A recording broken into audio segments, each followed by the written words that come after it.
Diallo Anamétique Manava dans ce nouveau périple littéraire du mois de novembre et un peu non, du mois de décembre et novembre, je dirais.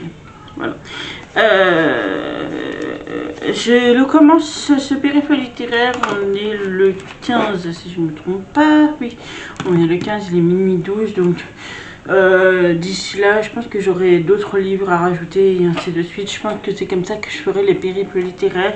Pour le moment j'ai 1, 2, 3, 4, 5, 6, 7, 8, 9 graphiques et 2 romans. Donc on va commencer par les romans, ça ira plus vite. Les deux seuls romans que j'ai lus à l'heure actuelle.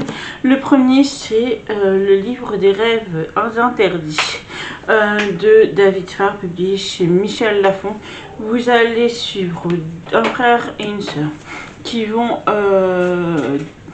se voir attribuer une mission par leur papa, c'est-à-dire sauver le livre des rêves interdits.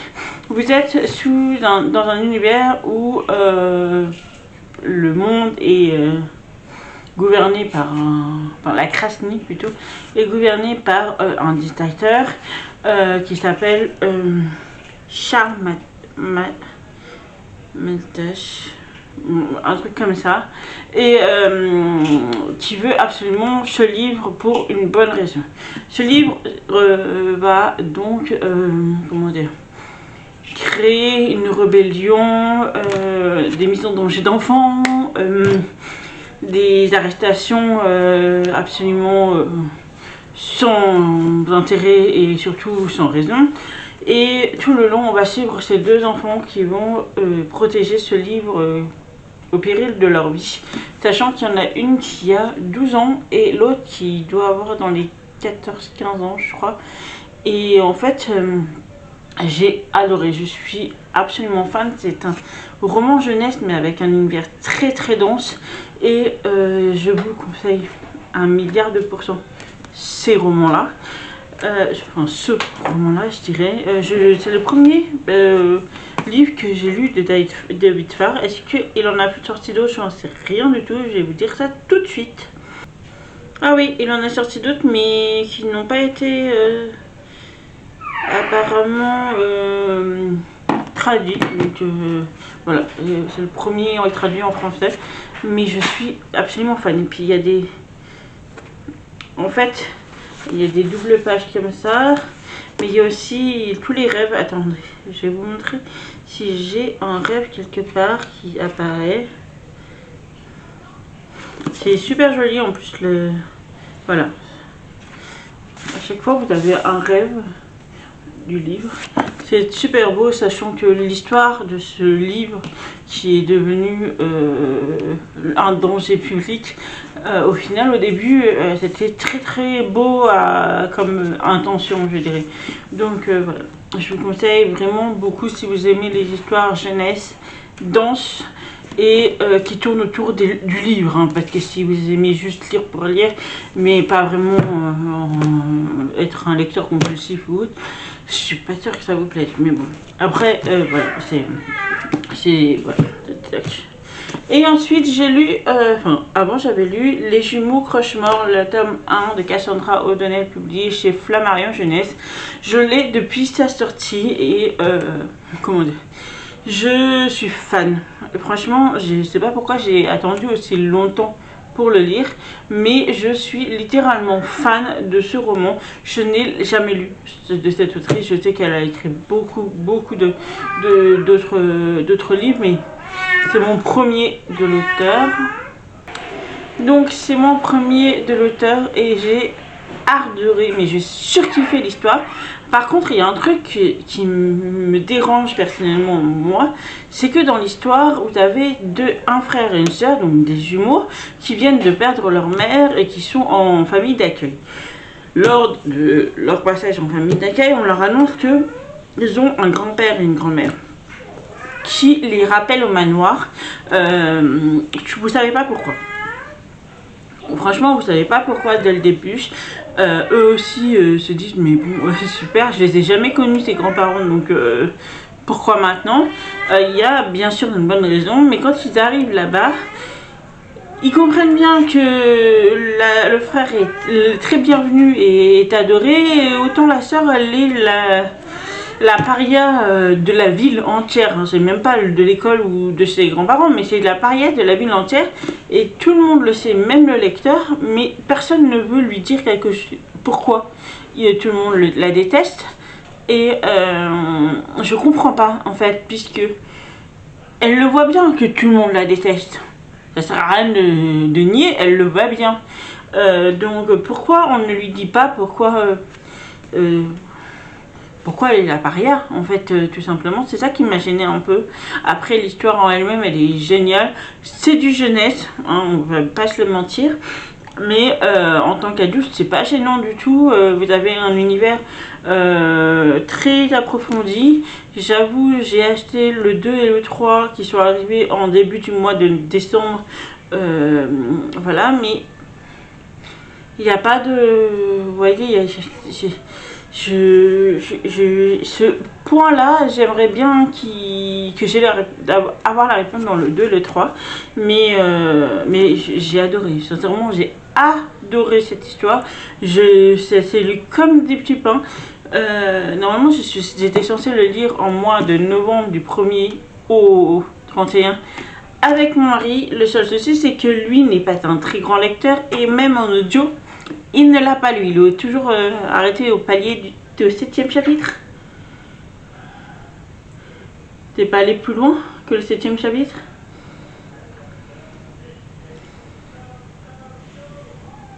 T'es même pas au 7e chapitre, c'est ça? Bref, il a à peine commencé, donc voilà. Mais franchement, ça s'est lu très fluide la lecture, et donc je suis très contente de l'avoir découvert et d'avoir découvert la plume de l'autrice, tout simplement, parce que je sais que tous ces livres ont fait un carton, donc voilà. Maintenant, on passe aux graphiques. Les graphiques, j'ai beaucoup de tomes 1, je dirais. Le premier tome 1 que je vais vous présenter, il s'agit de Care First Love de Kao Miyazaki. Chez Génération Comique, histoire d'un premier amour. Alors vous allez suivre une jeune fille, en fait, qui est, comment dire, l'intello service. Elle fait partie d'une école 100% filles et elle a une soi-disant amie qui la manipule beaucoup, hein, je dois l'avouer, pour arriver à ses fins. Et de l'autre côté, vous avez un jeune homme qui fait partie de l'école d'à côté, qui est 100% garçon, qui un jour jette un peu son dévolu sur elle. Et elle qui se dit, non mais en fait, t'as vu ma tête, personne va s'intéresser à moi, c'est mort. Trouve que ce garçon l'agace plus qu'autre chose. Elle a toujours l'impression que c'est pas réel, que voilà. Mais malgré tout, elle ressent énormément d'amour pour lui. Du moins, on sous-entend, bien sûr, elle se le dit pas elle-même. Bien sûr, à la fin, ça beaucoup dans un élan monstre. Vous avez juste envie de lire le reste. Moi, je sais pas si vous allez voir. Si vous les avez tous là, en fait. Les Care First Love, donc je les ai tous, donc je continuerai quoi qu'il arrive à les lire mois après mois. Donc voilà, le tout premier manga. Ensuite, le deuxième tome 1, il s'agit d'À tes côtés de Megumi Moreno, publié chez les éditions Akata. Celui-ci, c'est vraiment le shoujo cocon, amour est réel, en fait, parce que autant vous dire que celui-ci, je trouve que l'amour, elle va trop vite. En 2 minutes, c'est devenu de... Ouais, il y a un petit côté enemy to lover, vous voyez, un truc comme ça.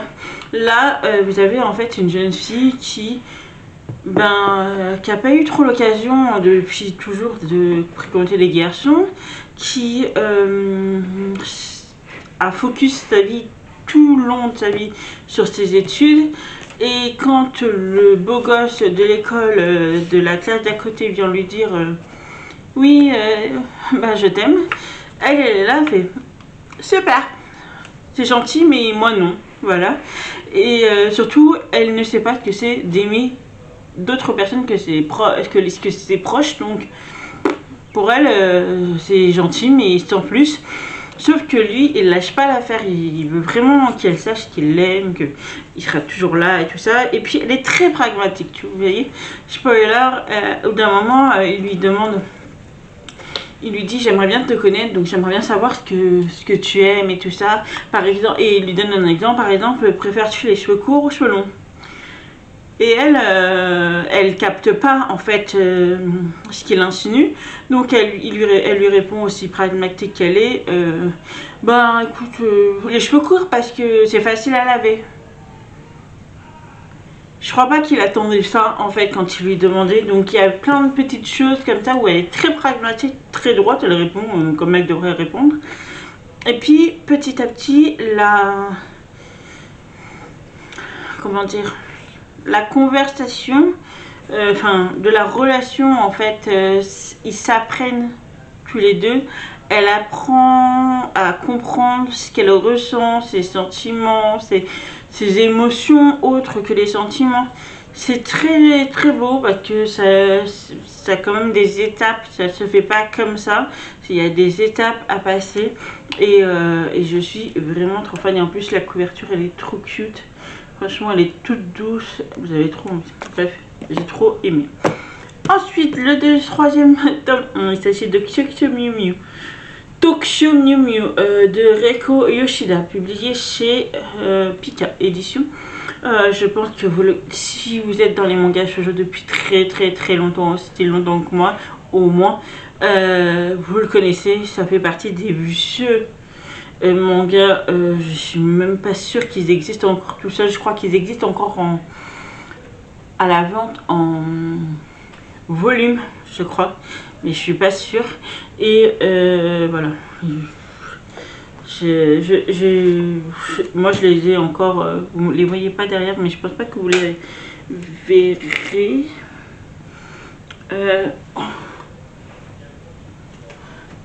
Non, ils sont en bas, donc vous les verrez pas. Donc voilà, vous allez suivre en fait 5 gamines, enfin 5 femmes qui vont se voir attribuer des... Enfin non, elles vont fusionner avec des chimères animales. Elle par exemple, elle a fusionné avec un chat. Bref, elle devient un chat, mais c'est un chat bien précis. Il se trouve que sur cette terre, il y a des extraterrestres qui sont venus régler leur compte comme d'habitude. Et surtout, il y a deux clans. Il y a deux clans et un but. Il y a un clan qui décide de tout raser et de refaire, et un autre clan qui décide de sauver ce qui reste et d'améliorer ensuite par la suite. Elle fait partie de ceux qui veulent sauver la terre et d'améliorer ensuite. Et les 4 autres aussi. Sauf que les 4 autres, c'était elle d'aller les chercher en fait. De leur apprendre ce qu'elles sont. Et c'est pas très simple pour elle. Elle se retrouve à dire ouais, mais comment je fais pour leur faire comprendre que ben elles sont aussi des chimères animales, quoi. Ce que je comprends, hein. La pauvre, elle se retrouve du jour au lendemain à gérer son pouvoir, mais à devoir gérer les 4 pouvoirs des autres, donc c'est un peu compliqué. Mais j'aime beaucoup. C'est de la fantaisie cute, je dirais. Ouais, voilà, la fantaisie cute. Donc voilà. Mais c'est vraiment de l'ancien dessin, hein. Vous voyez les yeux et tout ça. C'est vrai, ça montre à quel point ils sont vieux ces romans, parce que quand vous allez sur les autres, voilà, ça c'est les nouveaux dessins, quoi. C'est pas la même chose. Bref, j'adore ça et je continue. Le troisième tome 1, il s'agit de Lui Urien, publié chez Kana et écrit par Yu Watase. Comment dire, vous avez une jeune fille qui en a marre d'être seule, qui vit seule déjà parce que ses parents, l'un est journaliste et l'autre est chercheur, et sont toujours en déplacement. Et elle en a marre d'être seule, elle en a marre d'être la seule à pas avoir de petits copains, on va dire. et ça la saoule, sincèrement ça la saoule. Elle a un voisin qui est son meilleur ami depuis la maternelle, depuis de tous les temps, qui lui reste un peu en retrait, mais il lui fait tout le temps la morale, j'avoue. Et un jour, qu'elle se balade dans un parc, elle trouve un téléphone portable qui finit par sonner, et quand elle tombe, et quand elle répond, on lui dit: oh super, vous avez retrouvé mon téléphone, pouvez-vous me le ramener? Donc elle sait ce qu'elle fait, elle le ramène, et elle se retrouve devant un espèce de mec très très bizarre qui lui annonce qu'il est un vendeur de tout ce qu'elle veut, et donc il lui fait l'éloge de son travail. Puis elle dit ouais c'est ça, et puis en partant elle dit bon c'est bon, ça m'intéresse pas. Et lui répond mais vous avez pas quelque chose qui vous manque et tout ça? Et elle, pour rigoler, elle lui dit ben c'est lui, un copain. Et là, c'est le début des problèmes.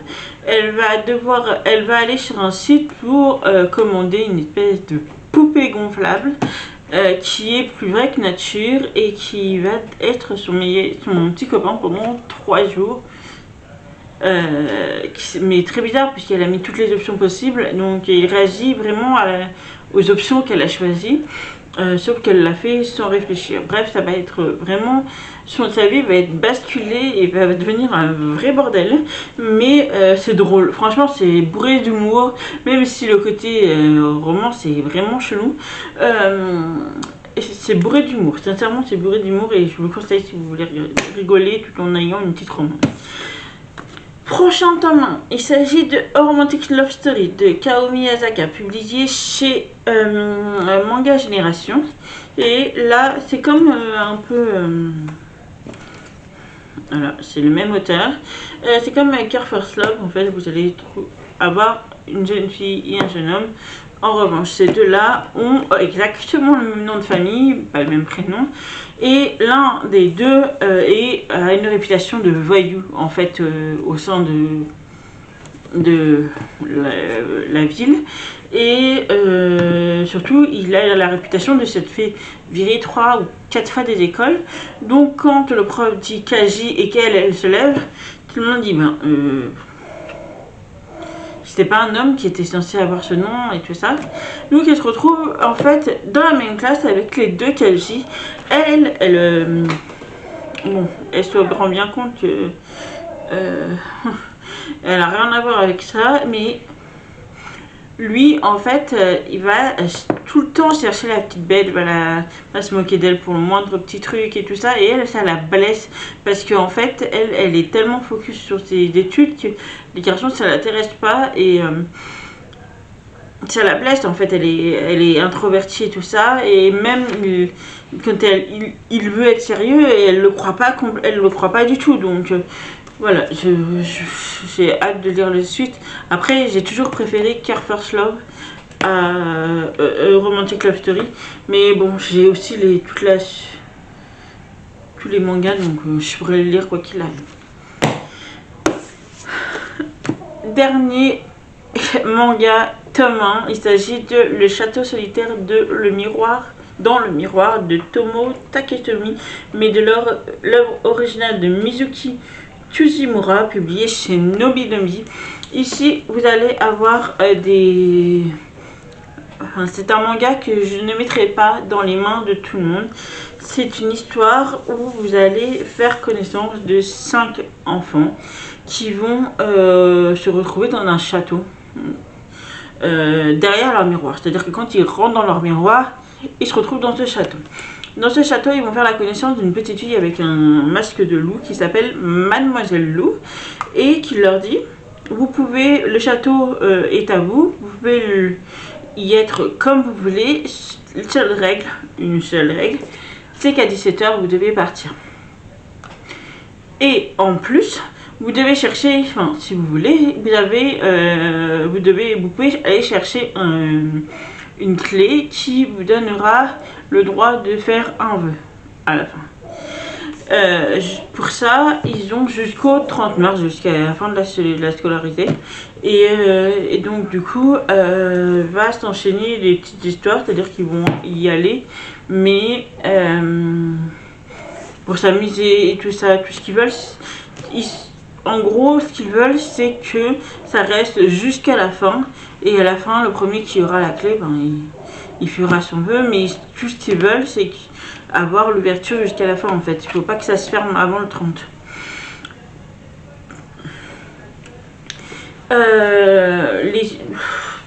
Enfin, ils vont se retrouver, ils vont s'amuser et tout ça, mais sans jamais vraiment se poser la question pourquoi eux, en fait. Vraiment, voilà. Jusqu'à un moment où ils se demandent, mais pourquoi de quelle école tu es, voilà. Et surtout, l'une des personnages qui est voilà, qui s'appelle Kokoro Anzai, va dévoiler une partie de sa vie, c'est-à-dire une partie de son harcèlement. C'est vrai elle va plus à l'école en fait parce qu'elle a subi un harcèlement assez intensif qui fait que elle est même plus en sécurité chez elle et elle est en dépression totale en fait, donc une peur inouïe. Très vite, tu comprends très vite que les autres aussi ont un passé assez compliqué, tout ça, mais on ne sait pas encore ce qui se passe. Après, c'est vrai qu'il y en a un, c'est méchant à dire, mais tu te dis, s'il se fait harceler, oui. C'est écrit sur son front qu'il s'est harcelé, il n'a pas besoin de parler. Bref, elle subit un harcèlement vraiment intensif, mais il y en a un vraiment. C'est écrit sur son front qu'elle subit ce harcèlement-là aussi. Mais c'est vraiment puissant et leur façon de parler, leur façon de le raconter est très fort parce que on ressent vraiment la crainte, la peur, la tristesse du personnage et j'ai hâte de continuer. J'ai vraiment hâte de continuer. J'ai aussi l'impression que c'est tourné autour d'un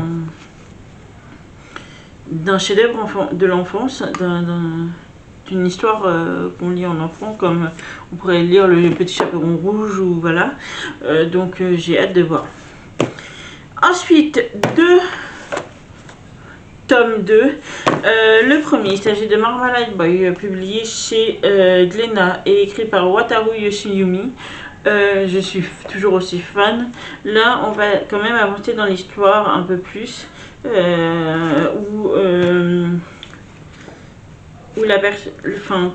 le premier, on s'arrête sur le fait que Ginta, qui avait déjà, je dirais, rembarré Mickey, se rend compte que c'était pas ce qu'il voulait à l'époque et que Mickey n'a pas vraiment compris réellement ses sentiments. Et l'arrivée de son demi-frère, de son nouveau frère, disons ça, va un peu déclencher la grosse jalousie de Ginta. Et voilà, franchement, là, ça va être... C'est juste une mise en place où on découvre quelques nouveaux personnages avec le cousin de Ginta et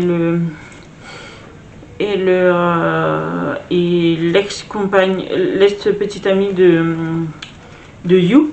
Donc voilà, on va aussi voir oui, je crois que c'est là, ouais, la relation interdite qu'a la meilleure amie de Mickey. Donc voilà, c'est juste une mise en place pour le moment, donc il n'y a pas grand chose à faire, mais j'aime tellement ce manga que je vais continuer.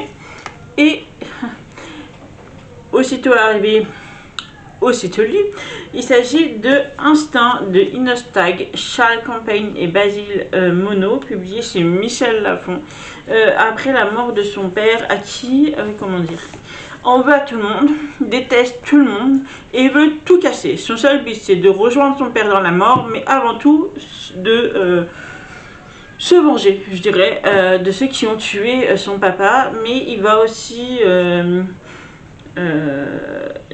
on va aussi découvrir le gouffre, enfin, parce qu'on en parle beaucoup dans le premier, mais on ne sait pas vraiment en quoi ça consiste.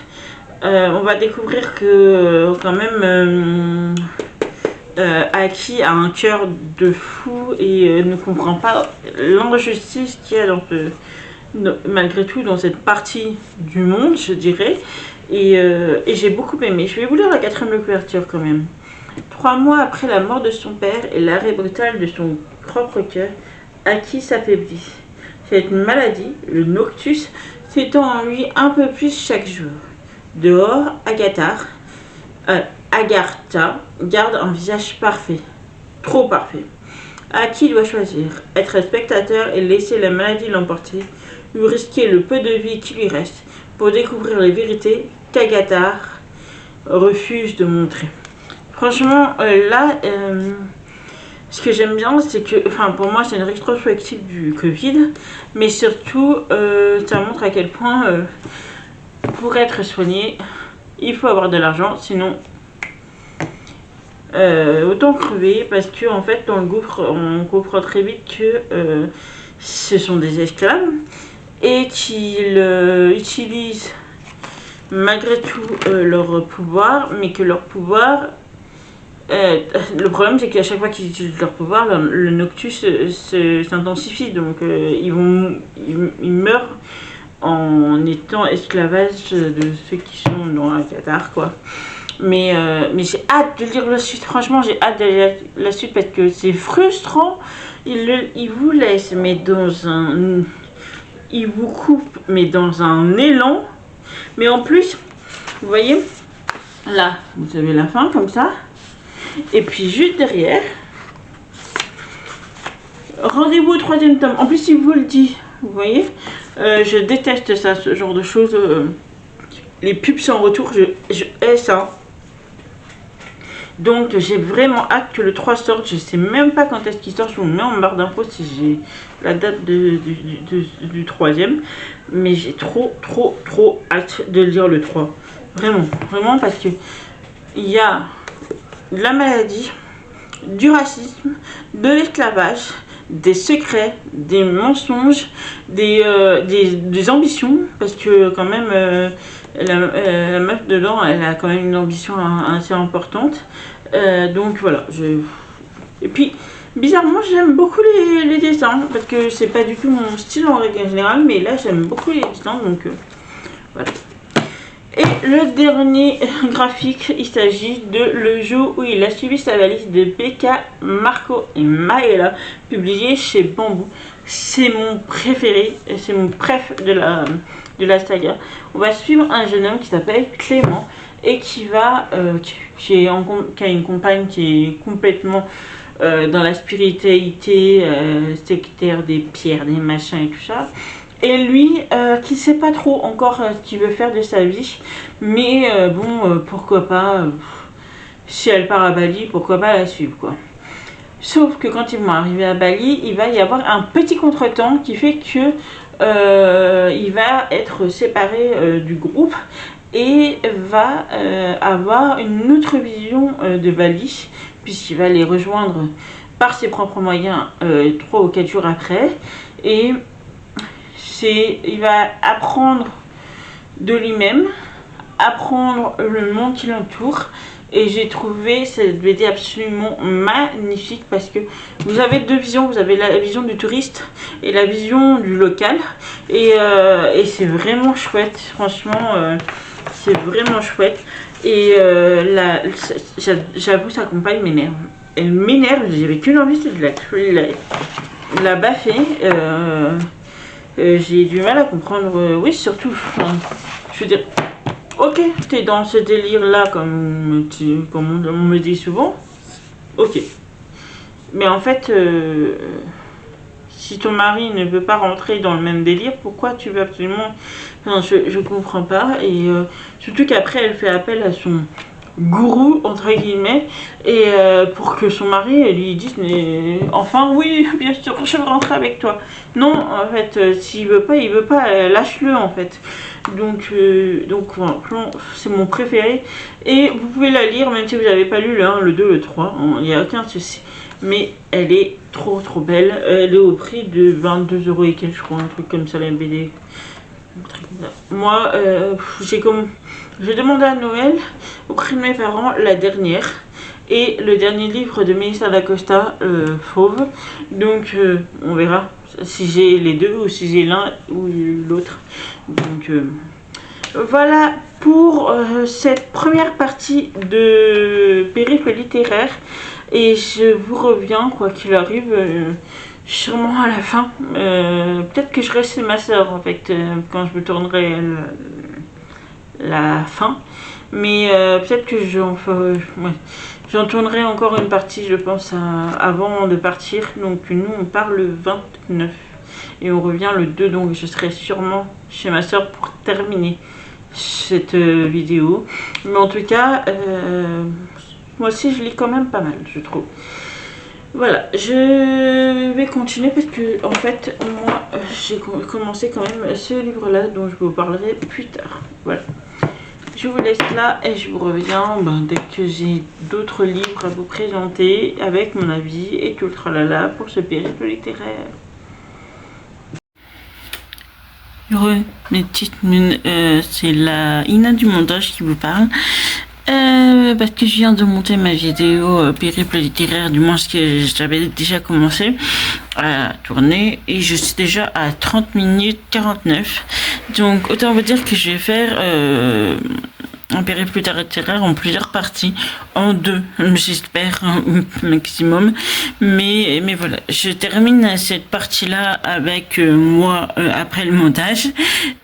J'espère que ce petit périple littéraire vous a plu. Si c'est le cas, n'hésitez pas à mettre un petit pouce en l'air et à vous abonner à la chaîne, ça fait toujours plaisir. D'ici là, je vous souhaite une bonne journée ou soirée selon l'heure à laquelle vous la regarderez, et surtout, un bel envol dans cette bubule. Nana!